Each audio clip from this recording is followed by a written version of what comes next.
Boa tarde. Comeza as series de Xeo Minuto. Como se poden dar ideas xeográficas nun minuto. Aquí estou na estación de Campañá, que é a nova estación do Porto.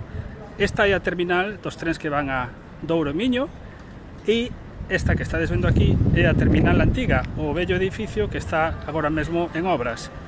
Por que Campañá, sendo unha estación periférica, pasou a ser a estación máis importante da cidade?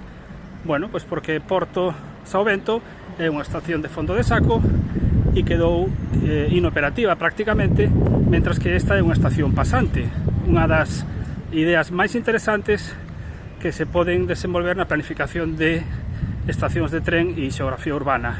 As estacións pasantes son moito máis eficaces, máis cómodas e facilitan moitísimo a circulación dos trens. E nada, agora vou coller o meu tren para o norte.